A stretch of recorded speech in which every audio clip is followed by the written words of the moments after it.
Ed, good to see you. We want to start with this choice. What's the reasoning for the president being in Alaska on 9/11 over some of the other sites?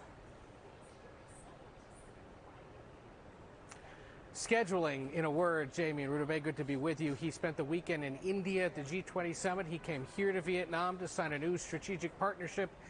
And the timing is such that he will end up in Alaska this afternoon to address the country and meet with about 1,000 troops, first responders, and their families.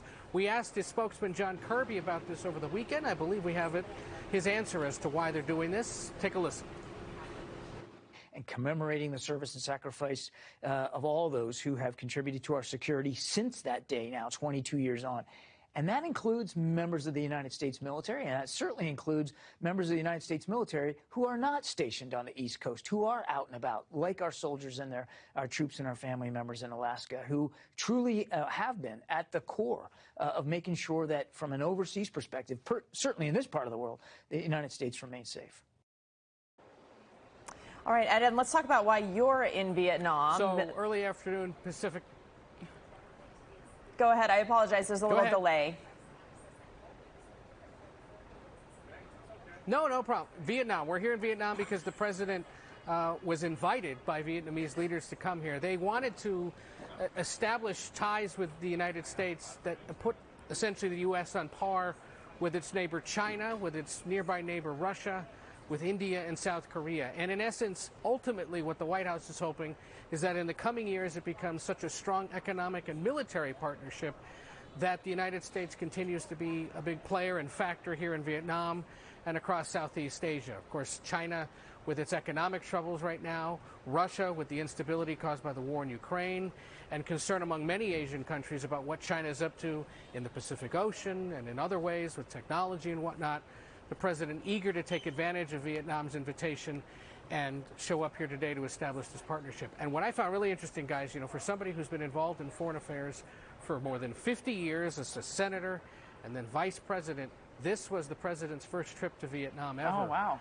And he made a stop at the lake here in Hanoi where Senator John McCain had been shot down during the Vietnam War and then ended up spending 5.5 years in a military prison here. In fact, it's just behind our hotel, the remnants of that prison.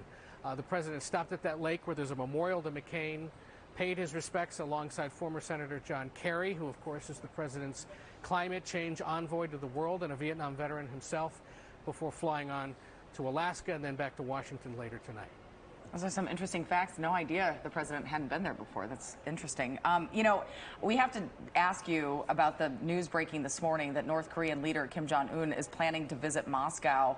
What kind of impact could that partnership have on Russia's invasion of Ukraine, and what are they saying while you're on the ground in Vietnam? Well, the president ignored at least 2 or 3 attempts to ask him about this over the weekend, which is a sign that the White House is clearly paying close attention to it and doesn't want to do or say anything that might cause Russia and North Korea to react adversely. But clearly they're aware of it. U.S. officials had signaled to CBS News and other news outlets last week that this meeting is likely to happen in the coming days. And among the topics of conversation is North Korea possibly providing Russia with more military equipment and weapons for the war in Ukraine. In exchange, Russia may help out North Korea with some nuclear technology and with food, frankly, as it's, of course, a starving, isolated country. That would potentially give Russia, literally and figuratively, some manpower and some firepower for the ongoing war, as it has depleted its own resources. And there's big concern that if North Korea and Russia are working more closely together on military issues, that could prolong the war and certainly cause even more instability here in Asia. Yeah, it's definitely something we'll be watching. Ed O'Keefe, thank you so much for joining us. We appreciate it.